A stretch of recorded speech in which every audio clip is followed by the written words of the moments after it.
Dans 2 jours, tout sera à moi. » Ces mots sortirent de sa bouche comme un doux poison, alors qu'elle tenait ma main dans mon lit d'hôpital. Je pensais que je rêvais à cause des analgésiques, mais quand j'ouvris les yeux et vis ce sourire. Un sourire que je n'avais jamais vu auparavant en 3 ans de mariage. Je m'appelle Tom, j'ai 32 ans, et jusqu'à il y a 48 heures, je croyais avoir une vie parfaite. L'accident de moto m'a valu 3 côtes fracturées, une légère commotion cérébrale et une jambe cassée. Rien de fatal, mais suffisamment pour me maintenir sous sédatif la plupart du temps. C'est pendant ces moments de semi-conscience que j'ai commencé à entendre des choses, des conversations qui ne m'étaient pas destinées. « L'assurance vie s'élève à 500 000 $, murmura-t-elle au téléphone, croyant que j'étais inconscient. Plus la maison, l'entreprise. Oui, je sais que je dois attendre que cela semble naturel. Je gardais les yeux fermés, le cœur battant à tout rompre, ce qui n'avait rien à voir avec mes blessures. Jennifer, ma femme, a continué, il est plus faible que je ne l'imaginais. Les médecins ont dit que la convalescence serait longue. Parfait. Parfait pourquoi? L'infirmière est entrée à ce moment-là, interrompant la conversation. Jennifer a immédiatement changé d'attitude, redevenant la femme dévouée et inquiète que tout le monde connaissait. « Comment va-t-il, docteur ?»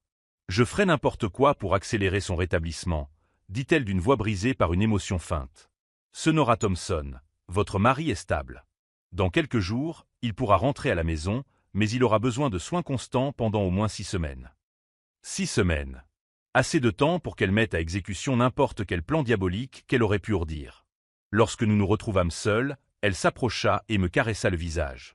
J'ouvris légèrement les yeux, faisant semblant de me réveiller. « Bonjour, mon amour, » dit-elle tendrement. « Comment te sens-tu » Un peu confus, murmurai-je, testant le terrain. J'ai l'impression d'avoir entendu des voix. Une lueur de panique a traversé ses yeux pendant une fraction de seconde avant qu'elle ne reprenne son air inquiet. « C'est les médicaments, chérie. Ils provoquent des hallucinations. Le médecin m'en a prévenu. » Mensonge. J'étais parfaitement lucide pendant ces conversations. Au cours des heures qui suivirent, je fis semblant de dormir tout en observant chacun de ses mouvements. Jennifer vérifiait constamment mon téléphone portable, répondait à mes messages professionnels comme si elle était moi et passa 3 autres appels suspects. L'un d'eux mentionnait quelque chose à propos des « accélérer le processus » et de « ne laisser aucune trace ». C'est alors qu'elle me prit la main cet après-midi-là et prononça les mots qui changèrent tout. « Dans 2 jours, tout sera à moi. » Il ne s'agissait pas seulement d'argent.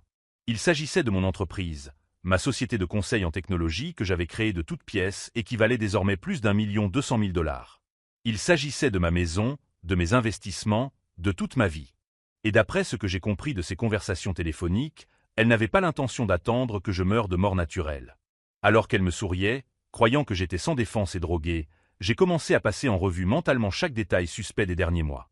Les vitamines qu'elle insistait pour que je prenne tous les matins. Les maux d'estomac fréquents qui avaient commencé 3 mois auparavant. La façon dont elle proposait toujours de conduire lorsque nous sortions, en particulier le soir de l'accident. L'accident. Une moto m'a coupé la route sans crier gare sur la Highway 17, une route que je connaissais parfaitement. Mais ce soir-là, Jennifer m'avait suggéré un itinéraire différent pour éviter les embouteillages. Un itinéraire qui passait exactement par ce virage dangereux où tout s'est produit.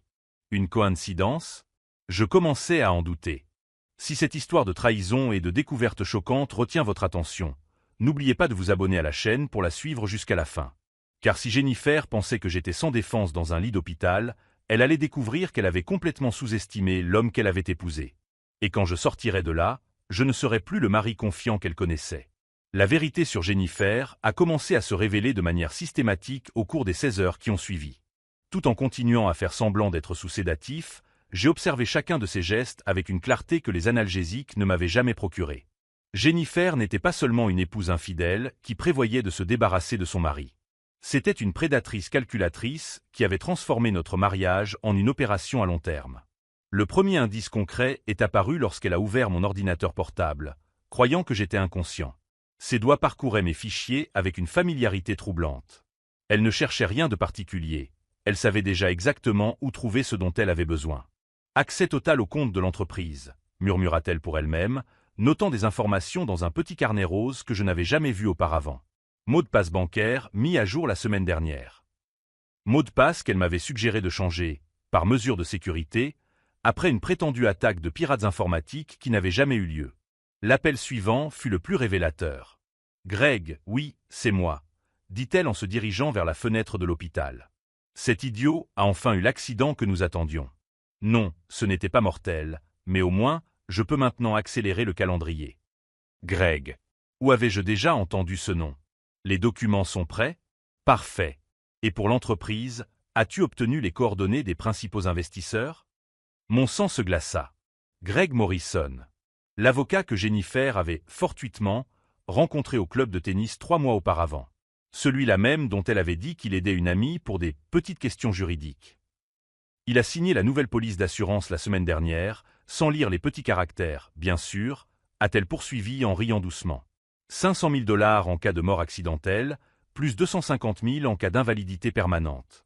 S'il meurt à la maison sous mes soins, dans les 60 prochains jours, cela semblera tout à fait naturel après les complications de l'accident. Les vitamines.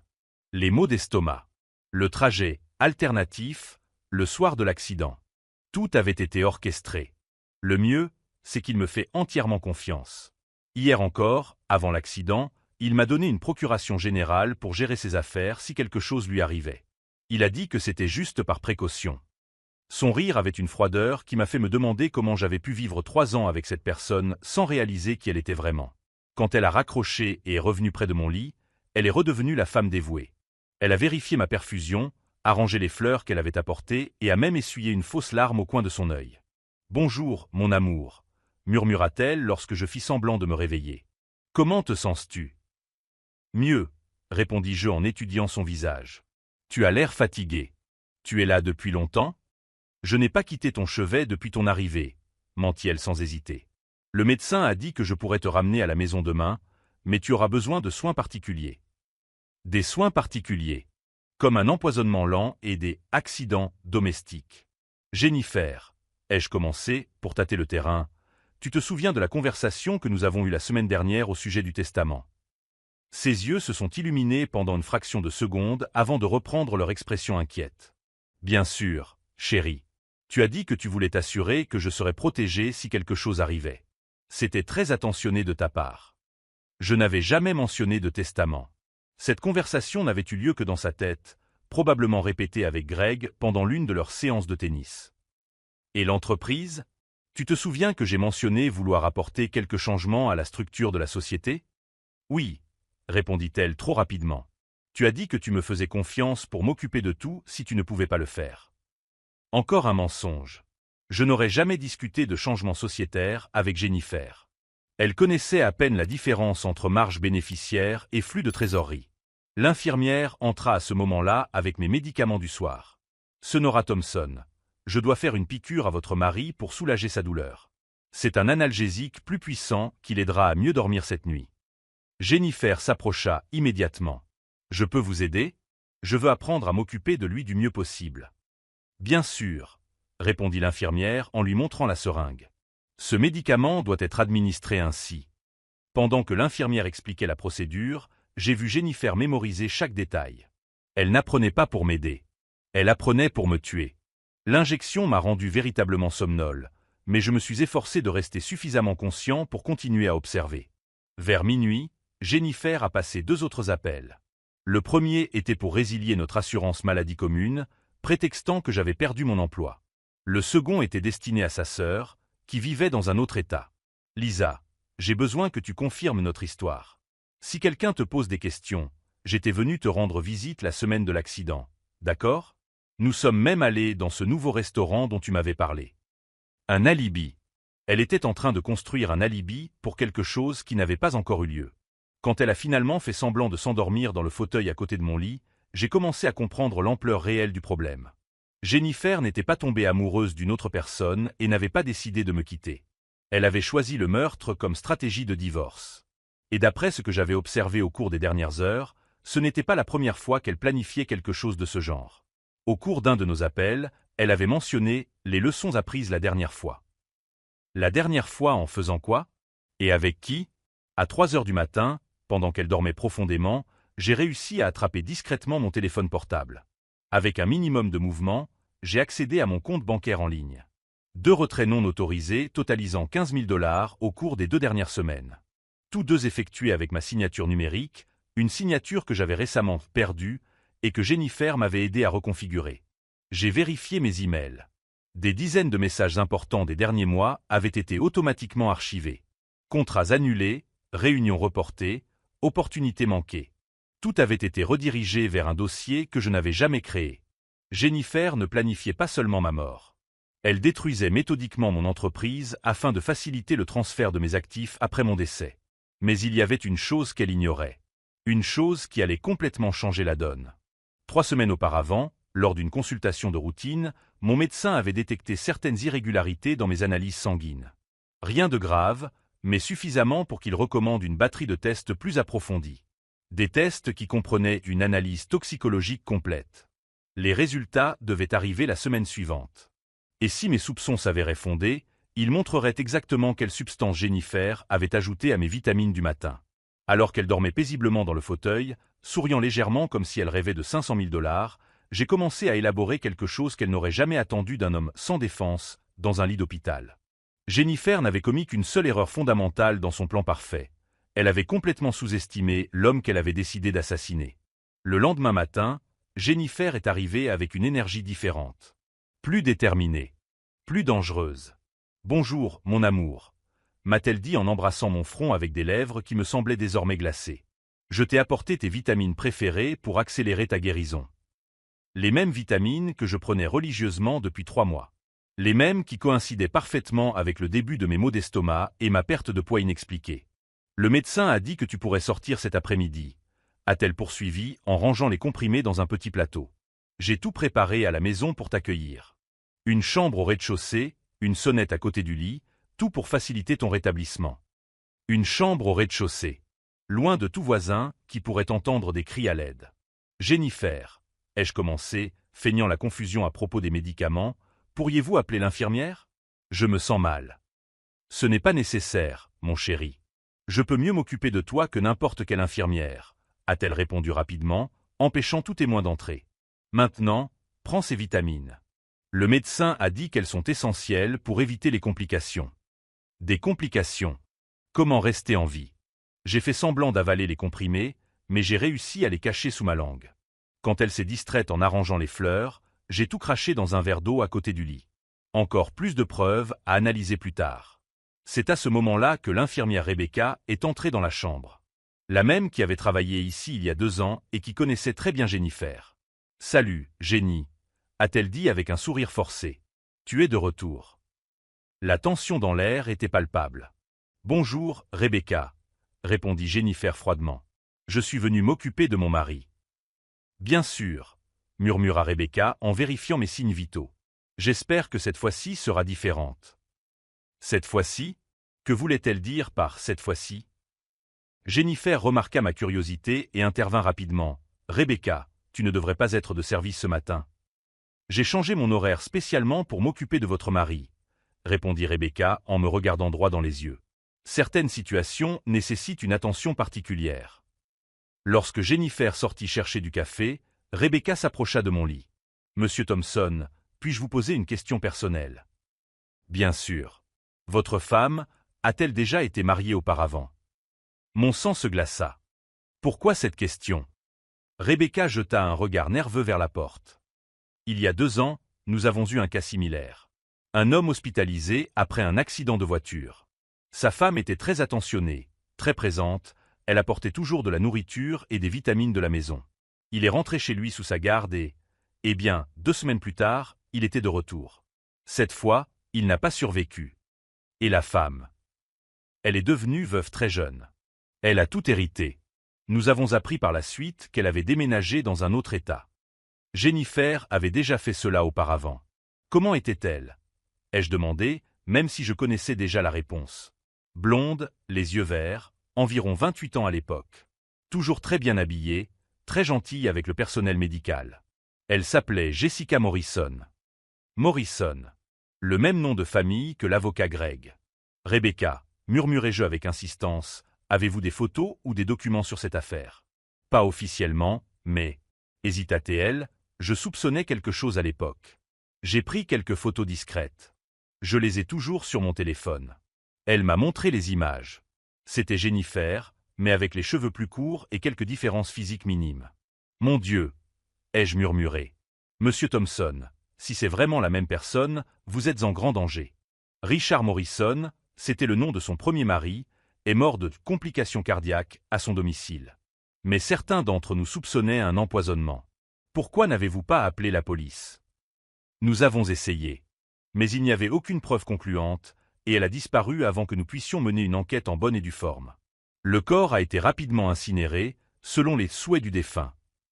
Jennifer est revenue à ce moment-là, interrompant notre conversation. « De quoi parliez-vous » demanda-t-elle avec un sourire qui ne trompait plus personne. « Juste des soins post-hospitalisation » répondit Rebecca de manière professionnelle. « Monsieur Thompson, je vais vérifier vos médicaments une dernière fois avant votre sortie. » Au cours des minutes qui suivirent, Rebecca préleva discrètement des échantillons des comprimés que Jennifer avait apportés, ainsi que le verre d'eau dans lequel j'avais craché les vitamines. « Pour une analyse de routine » expliqua-t-elle lorsque Jennifer lui posa la question. « Quelle analyse ?» Protocole standard de l'hôpital pour les médicaments apportés de la maison. Juste pour s'assurer qu'il n'y a pas d'interaction dangereuse. Je vis la panique momentanée dans les yeux de Jennifer avant qu'elle ne retrouve son sang-froid. Vers midi, j'ai reçu mon autorisation de sortie. Pendant que Jennifer signait les papiers, j'ai pu m'entretenir en privé avec Rebecca. « Rebecca, j'ai besoin que vous me rendiez service.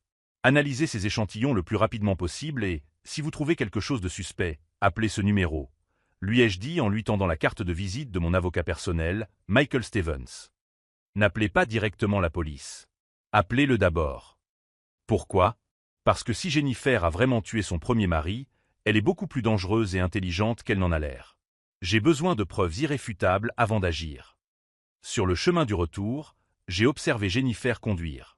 Ses mains étaient fermement posées sur le volant, mais j'ai remarqué qu'elle était nerveuse. La rencontre avec Rebecca avait ébranlé sa confiance. « Tom, dit-elle sans quitter la route des yeux, as-tu apprécié l'infirmière Rebecca? Elle semblait professionnelle. Elle a posé beaucoup de questions. Les infirmières ne devraient pas être aussi curieuses. Peut-être qu'elle se soucie de ses patients. » Jennifer a ri, mais il n'y avait aucune trace d'humour dans sa voix. Les gens se soucient trop de choses qui ne les regardent pas. Nous sommes arrivés à la maison, celle que j'avais achetée 5 ans auparavant, pensant qu'elle serait notre foyer pour toujours. Elle ressemblait désormais davantage à une prison sophistiquée. Jennifer avait vraiment tout réorganisé. La chambre principale au 2e étage était en rénovation, m'obligeant à rester dans l'ancien bureau au rez-de-chaussée, désormais transformé en chambre d'hôpital. Le lit d'hôpital loué, l'équipement médical, même un système d'interphone pour les urgences. « J'ai tout fait pour ton confort, » dit-elle en m'aidant à m'installer. « Et regarde, j'ai apporté tes médicaments, classés par jour et par heure. » Sept petits récipients en plastique, chacun marqué du jour de la semaine.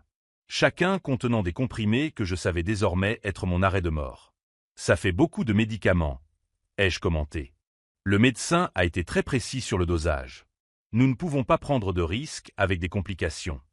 Cet après-midi-là, pendant que Jennifer préparait le dîner, j'ai pris ma première mesure concrète pour riposter.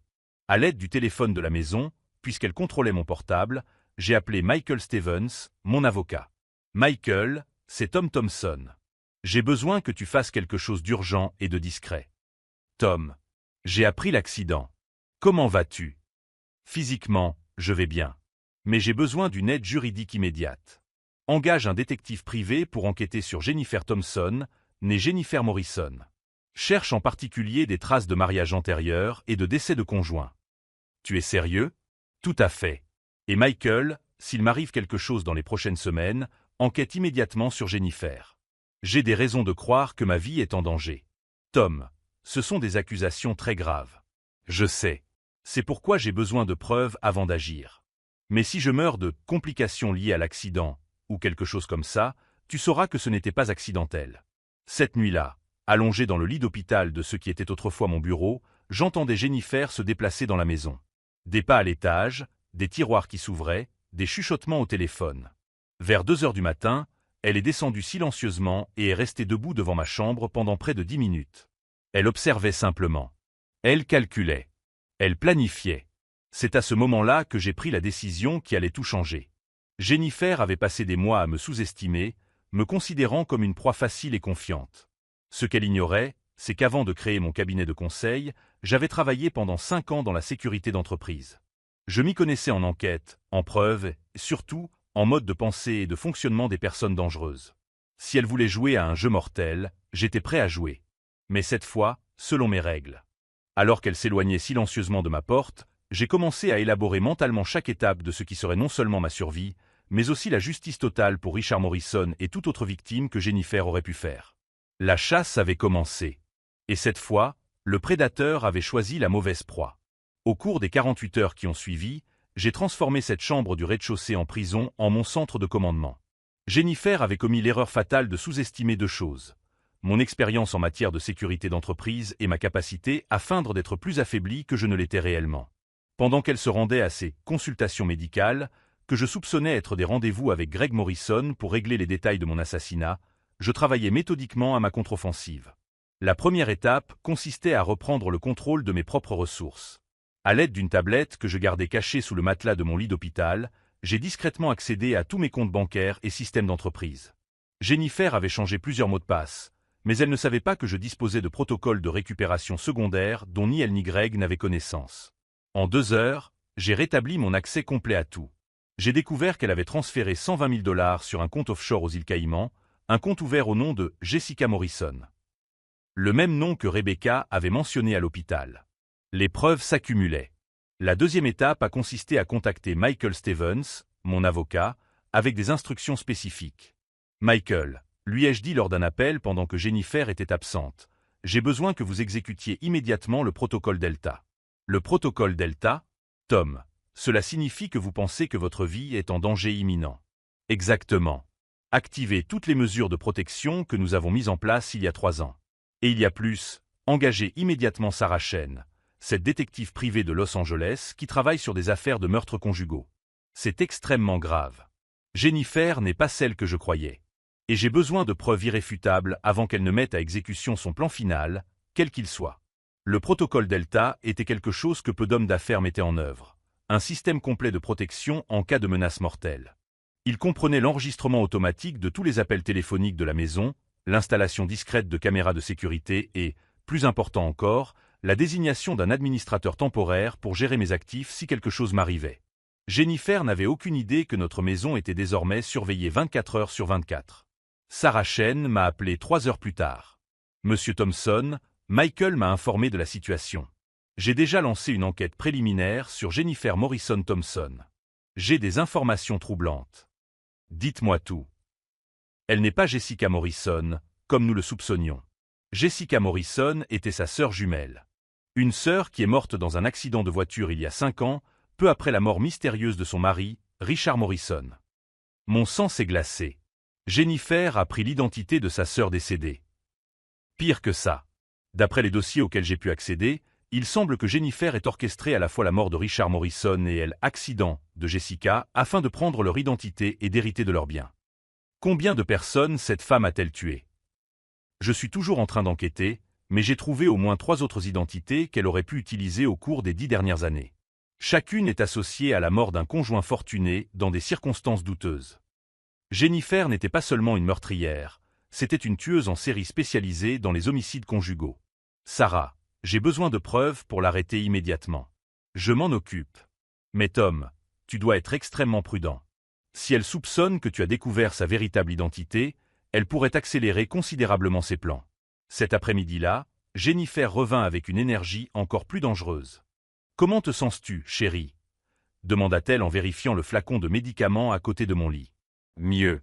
Les douleurs ont diminué. »« Tant mieux. J'ai parlé au médecin aujourd'hui, et il a ajusté ton traitement. Il a dit que ces nouvelles vitamines allaient accélérer considérablement ton rétablissement. » Elle me montra un flacon différent, contenant des comprimés bleus au lieu des blancs précédents. Ils ont l'air différents. C'est une formule plus concentrée. Tu dois en prendre 3 à la fois, 2 fois par jour. Il est très important de respecter l'horaire exact pour maximiser l'efficacité. 3 comprimés, 2 fois par jour. Si les précédents contenaient du poison à petite dose pour un empoisonnement progressif, cette nouvelle formule concentrée était probablement conçue pour achever rapidement le travail. Jennifer, ai-je commencé, pour tester sa réaction, es-tu sûre d'avoir consulté le médecin? Puis-je appeler le cabinet pour confirmer? Ses pupilles se dilatèrent légèrement, un signe de stress que j'avais appris à identifier au cours de mes années dans la sécurité d'entreprise. Bien sûr, chérie. Mais il est en déplacement jusqu'à lundi. Il m'a dit qu'il était extrêmement important de ne pas interrompre le traitement. Mensonge sur mensonge sur mensonge. Tu sais, continuai-je en observant son langage corporel, je me sens confus à propos de certaines choses. J'ai parfois l'impression d'entendre des conversations téléphoniques étranges, mais cela doit être un effet secondaire du médicament. Oui, répondit-elle trop rapidement, le médecin m'en a parlé. Les hallucinations auditives sont courantes en cas de traumatisme crânien. C'est pourquoi il est si important que tu prennes correctement ton médicament. À ce moment-là, elle commit une erreur cruciale. Tout en parlant des hallucinations auditives, elle a inconsciemment regardé le téléphone de la maison, celui que j'avais utilisé pour appeler Michael et Sarah. Quelque chose dans son expression m'a fait comprendre qu'elle soupçonnait que j'avais passé des appels pendant son absence. Il était temps d'accélérer mon propre plan. Jennifer, puis-je te demander une faveur? Bien sûr, mon amour. Pourrais-tu m'apporter mon ordinateur portable? Je voudrais répondre à quelques emails importants de clients. Je te promets de ne pas me fatiguer. Je ne pense pas que ce soit une bonne idée. Tu as besoin de te reposer complètement. S'il te plaît. Ce ne sont que 2 messages rapides. Sinon, je risque de perdre des contrats importants. Elle a hésité, clairement partagée entre le fait de me garder isolé et celui d'éviter de paraître trop contrôlante. D'accord. Mais seulement 15 minutes, d'accord? Quand elle m'apporta l'ordinateur portable, je pris soin de taper les emails en sa présence. Des emails tout à fait innocents destinés à de vrais clients. Ce qu'elle ignorait, c'est que ces emails contenaient des codes spécifiques qui alertèrent mes contacts de la situation d'urgence. En moins d'1 heure, 3 de mes clients les plus influents, dont un ancien agent du FBI qui travaille désormais dans la sécurité d'entreprise, auraient reçu mon message codé de détresse. Ce soir-là, Jennifer prépara le dîner avec un soin particulier. « J'ai préparé ton plat préféré », m'a-t-elle dit en apportant un plateau de lasagne maison. « Avec tous les ingrédients que tu aimes. » L'odeur était parfaite, exactement comme elle le faisait toujours. Mais en y regardant de plus près, j'ai remarqué de petits cristaux blancs discrètement saupoudrés sur le fromage fondu. Des cristaux qui n'étaient certainement pas là lorsqu'elle avait préparé la même recette auparavant. « Ça a l'air délicieux », ai-je commenté. « Tu n'en manges pas? J'ai déjà mangé dans la cuisine pendant que je préparais. Cette portion est tout à toi. » Bien sûr que oui.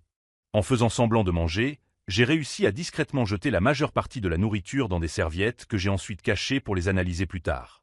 Jennifer observait chaque bouchée avec une intensité qui confirmait mes soupçons. « Comment trouves-tu le goût? » « Parfait, comme toujours. » Vers 22 heures, j'ai fait semblant d'être malade. « Jennifer, je ne me sens pas bien.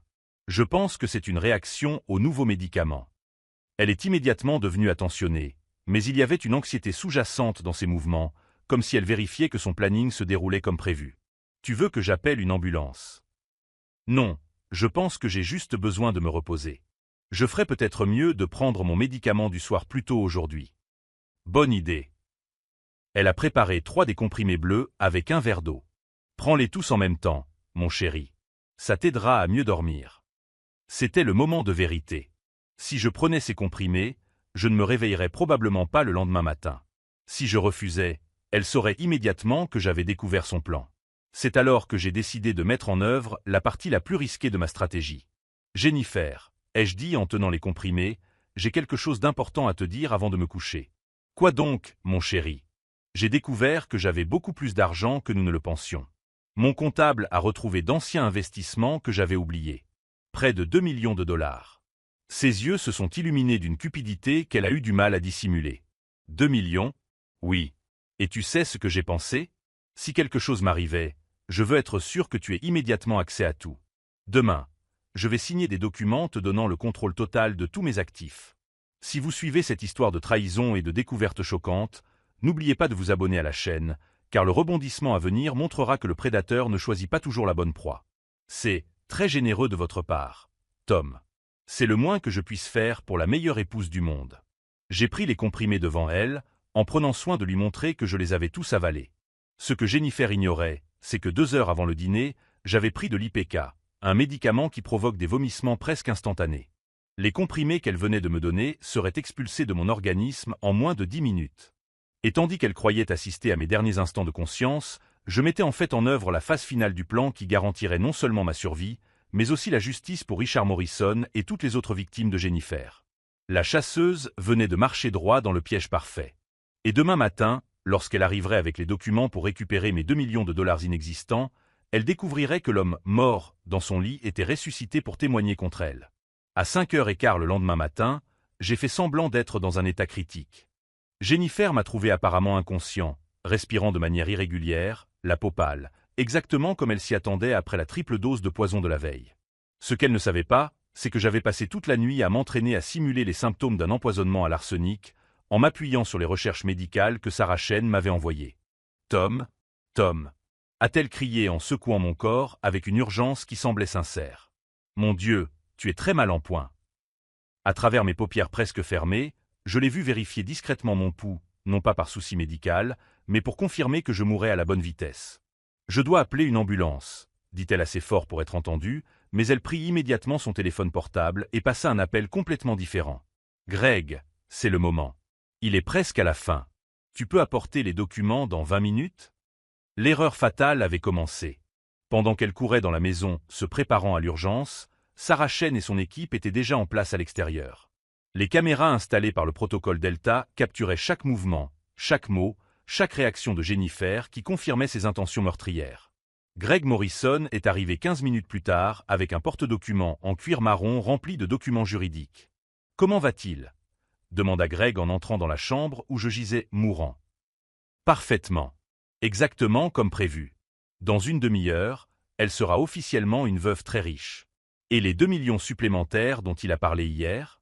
J'ai vérifié auprès de son comptable. Ils sont réels. Il s'agit d'investissements dans des crypto-monnaies qui étaient cachées. Avec la procuration générale qu'il a signée la semaine dernière, j'aurai accès à tout. » Greg ouvrit le porte-documents et commença à organiser les documents sur la table à côté de mon lit. « Certificat de décès pré-rempli pour mort naturelle due à des complications cardiaques », dit-il en montrant le premier document. « Il ne manque que la signature du médecin, mais j'ai un contact à la morgue qui ne pose pas trop de questions. » Et l'assurance vie ? 500 000 $ seront versés dans les 48 heures suivant le certificat. La police d'assurance vie accidentelle ajoute 250 000 $ supplémentaires si nous parvenons à classer cela comme une séquelle de l'accident de moto. Jennifer rit avec une froideur qui me glaça véritablement le sang. 3 personnes en 5 ans, Greg, Richard, Jessica et maintenant Tom. Et ça devient de plus en plus facile. Le prochain sera encore mieux. J'ai déjà identifié 2 candidats à Seattle. Tous 2 sont des hommes d'affaires célibataires, sans famille proche. Ils planifiaient toute une série de meurtres. C'est à ce moment-là que j'ai mis en œuvre la première phase de ma contre-attaque. Discrètement, j'ai activé l'application sur ma smartwatch qui enverrait un signal d'urgence à Michael Stevens, Sarah Chen, et plus important encore, au détective James Rodriguez du département des homicides, un contact que Sarah avait inclus dans l'opération après avoir découvert les autres cas suspects. « Greg, dit Jennifer, tu as apporté le dispositif ?» « Bien sûr. » Il a sorti de son sacoche une petite seringue contenant un liquide transparent. Dose finale de chlorure de potassium. Appliquée directement dans le cou, elle simule parfaitement un arrêt cardiaque naturel. Même une autopsie complète aurait du mal à le détecter. Jennifer a pris la seringue d'une main ferme, sans montrer aucun remords ni aucune hésitation. 3, 2, 1. Police. Que personne ne bouge. La porte de la chambre a explosé au moment même où Jennifer plaçait la seringue sur mon cou. 5 policiers armés ont fait irruption dans la pièce, menés par le détective Rodriguez et suivis par Sarah Chen. Je n'oublierai jamais l'expression sur le visage de Jennifer. Une surprise totale, suivie d'une terreur pure lorsqu'elle comprit que toute sa performance avait été observée et enregistrée. Jennifer Morrison Thompson, vous êtes en état d'arrestation pour le meurtre de Richard Morrison, Jessica Morrison et la tentative de meurtre sur Thomas Thompson. C'est une erreur, cria-t-elle, toujours la seringue à la main. Mon mari est malade. J'essayais de le sauver. C'est alors que je me suis assis calmement sur le lit, complètement alerte et en bonne santé. Bonjour, ma chérie, dis-je avec un sourire qui reflétait exactement celui qu'elle m'avait adressé à l'hôpital quelques jours auparavant. Je suis désolé, mais les 2 millions de dollars supplémentaires n'existent pas. Tout comme notre mariage. La seringue tomba de sa main comme si elle avait été électrocutée. Comment as-tu? Comment ai-je survécu au poison d'hier? L'IPK. Comment savais-je pour Richard et Jessica? Enquête professionnelle. Comment ai-je enregistré tout ce que vous avez dit au cours des 10 dernières minutes? Je désignai les petites caméras discrètement installées dans les coins de la chambre. Tom, Greg a tenté d'intervenir. Tu ne comprends pas la situation. Greg Morrison, l'a interrompu le détective Rodriguez, vous êtes également en état d'arrestation pour complicité dans plusieurs homicides et complots en vue de commettre un meurtre. Sarah Chen s'est approchée avec une tablette montrant tout le dossier qu'elle avait compilé sur Jennifer. Mademoiselle Morrison Thompson, a dit Sarah, nous avons des preuves documentaires vous reliant directement à au moins 5 décès suspects dans 4 États différents au cours des 10 dernières années. Chacun d'entre eux impliquait des époux fortunés décédés dans des circonstances douteuses après s'être mariés rapidement. Jennifer tenta un dernier coup désespéré. « Tom, je t'en prie. Je t'aime. Tout cela n'est qu'un terrible malentendu. »« Jennifer, répondis-je calmement en me levant du lit et en m'approchant d'elle, tu aimes mon argent. Et tu pensais que j'étais trop bête pour m'en rendre compte. Mais sais-tu quelle a été ta plus grande erreur? Laquelle? Tu as complètement sous-estimé qui je suis. J'ai passé 5 ans dans la sécurité d'entreprise avant de créer ma propre société. Je sais reconnaître les prédateurs, je sais mener des enquêtes, je sais monter des dossiers irréfutables. Et surtout, je me suis approché de son visage jusqu'à ce que nos visages ne soient plus qu'à quelques centimètres l'un de l'autre. Je sais faire semblant d'être une victime sans défense pendant que je prépare méticuleusement la chute de ceux qui tentent de me détruire. Le détective Rodriguez a menotté Jennifer tandis qu'elle criait des protestations incohérentes sur son innocence et les malentendus. Greg a été emmené ensuite, essayant de négocier sa coopération en échange de l'immunité. Mais le rebondissement le plus satisfaisant était encore à venir. « Monsieur Thompson, » dit Sarah Chen lorsque le silence revint enfin dans la maison, « nous avons découvert autre chose au cours de l'enquête. » Quoi donc? Jennifer n'était pas seulement une tueuse en série. Elle faisait l'objet d'une enquête du FBI depuis 2 ans dans le cadre d'un réseau international de « veuves noires » opérant dans au moins 8 pays. Son arrestation aujourd'hui va démanteler toute une organisation. En regardant la voiture de police s'éloigner avec Jennifer menottée sur la banquette arrière, j'ai compris qu'elle avait choisi de s'en prendre non seulement à la mauvaise personne, mais probablement à la seule personne qui avait les ressources, les connaissances et la détermination nécessaires pour exposer toute son opération criminelle. Pendant des semaines, elle avait dormi aux côtés de quelqu'un qui construisait silencieusement sa propre destruction. Chaque faux baiser, chaque mensonge soigneusement préparé, chaque geste calculé en vue de mon assassinat avait été observé, documenté et transformé en preuve irréfutable. Jennifer avait passé 3 ans à m'étudier, à identifier mes faiblesses, à planifier ma mort. Ce qu'elle n'avait jamais imaginé, c'est que j'avais passé les 2 dernières semaines à l'étudier avec la même intensité, mais avec des objectifs opposés. La chasseuse était devenue la proie. Et cette fois, il n'y aurait pas d'échappatoire. 3 mois plus tard, le procès de Jennifer Morrison Thompson est devenu l'une des affaires les plus commentées de l'État. Le procureur a présenté des preuves reliant Jennifer à 9 meurtres commis dans 6 États différents au cours des 15 dernières années. Toutes les victimes avaient le même profil, des hommes prospères, célibataires ou veufs, disposant d'un patrimoine important et ayant peu de proches. Richard Morrison n'avait été que le début d'une carrière criminelle méticuleusement planifiée. Mesdames et messieurs les jurés, a déclaré le procureur dans son réquisitoire, Jennifer Thompson n'est pas une veuve éplorée. C'est une prédatrice qui a transformé le mariage en une arme mortelle. Les preuves étaient accablantes. Enregistrements audio et vidéo de la tentative de meurtre, analyse toxicologique des médicaments empoisonnés, relevés bancaires des virements frauduleux et témoignages de 3 autres familles qui soupçonnaient la mort de leurs proches. Sarah Chen avait découvert que Jennifer opérait sous 4 fausses identités différentes, chacune soigneusement construite après être devenue veuve. Le FBI estimait qu'elle avait volé plus de 8 millions de dollars en un peu plus de 15 ans.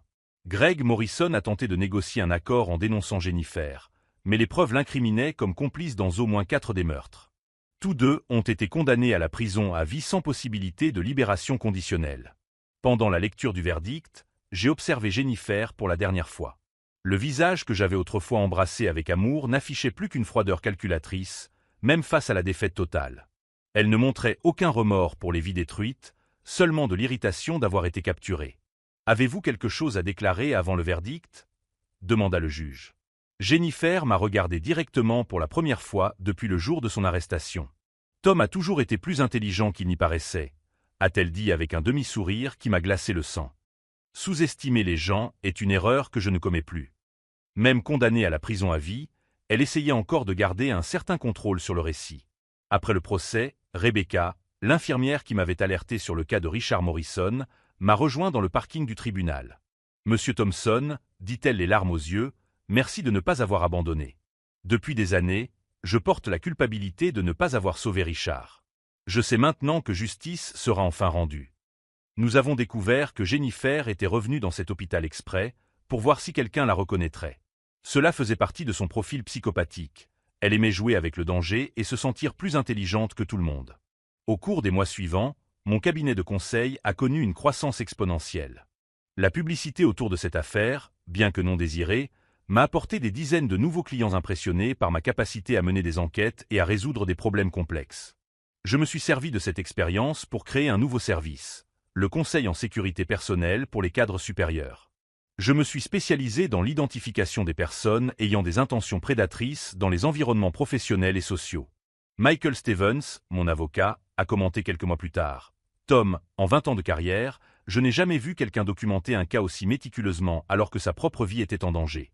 Vous avez transformé un traumatisme en preuve juridique irréfutable. Le rétablissement émotionnel a été plus difficile que le rétablissement physique. Pendant des semaines, j'ai remis en question toutes les relations de ma vie. Comment avais-je pu vivre 3 ans avec une meurtrière sans m'en rendre compte? Quels autres signes avais-je ignorés? La thérapie m'a aidé à comprendre que les prédateurs comme Jennifer sont des experts en manipulation. Ils étudient leurs victimes avec une rigueur scientifique, identifiant exactement les masques à porter pour gagner leur confiance. Vous n'avez pas échoué à reconnaître une meurtrière, m'a expliqué ma thérapeute, le docteur Martinez. Vous avez reconnu une personne qui s'est spécialisée pendant des années dans l'art de paraître exactement ce dont ses victimes avaient besoin. 6 mois après le procès, j'ai trouvé le courage de recommencer à sortir avec quelqu'un. Cette fois-ci, avec une conscience complètement différente des signaux d'alarme et de l'importance de vraiment connaître quelqu'un avant de lui faire confiance. La leçon la plus profonde que j'ai apprise ne concernait pas la méfiance, mais la force personnelle. Quand je me suis retrouvé dans ce lit d'hôpital, à écouter ma femme planifier mon meurtre, j'aurais pu paniquer. J'aurais pu la confronter impulsivement. J'aurais pu appeler la police sans avoir suffisamment de preuves. Au lieu de cela, j'ai utilisé des connaissances que je ne savais même pas posséder. J'ai transformé une vulnérabilité apparente en avantage stratégique. J'ai transformé ma terreur en concentration laser. Aujourd'hui, en repensant à ces jours terribles, je suis fier de la personne que j'ai découvert être sous une pression extrême. Jennifer Thompson s'est trompée en choisissant Tom Thompson comme victime. Elle a vu un homme d'affaires confiant et prospère, quelqu'un qui serait facile à manipuler parce qu'il avait beaucoup à perdre. Ce qu'elle n'a pas vu, c'est l'enquêteur entraîné, le survivant déterminé, l'homme capable de feindre d'être mourant tout en orchestrant méticuleusement la chute de sa propre meurtrière. Certaines personnes essaient de nous détruire parce qu'elles pensent que nous sommes faibles. D'autres essaient parce qu'elles savent que nous sommes forts.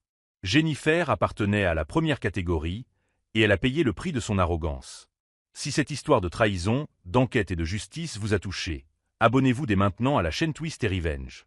Nous avons des dizaines d'autres histoires où des personnes sous-estimées se sont dressées contre ceux qui ont tenté de les détruire. 2 ans plus tard, alors que je roule sur l'autoroute 17, la même route où tout a commencé, je ne ressens plus ni colère ni traumatisme. Je ressens de la gratitude. De la gratitude d'avoir découvert ma véritable force avant qu'il ne soit trop tard. De la gratitude d'avoir empêché Jennifer de tuer d'autres innocents. Et de la gratitude d'être en vie pour raconter cette histoire. La dernière fois que j'ai eu des nouvelles de Jennifer, elle purgeait sa peine dans un établissement de sécurité maximale, loin de toute possibilité de nuire à nouveau à quelqu'un. Et moi, je prépare mon mariage avec une femme merveilleuse que j'ai rencontrée lors d'une consultation en sécurité d'entreprise. Cette fois, je sais exactement qui j'épouse.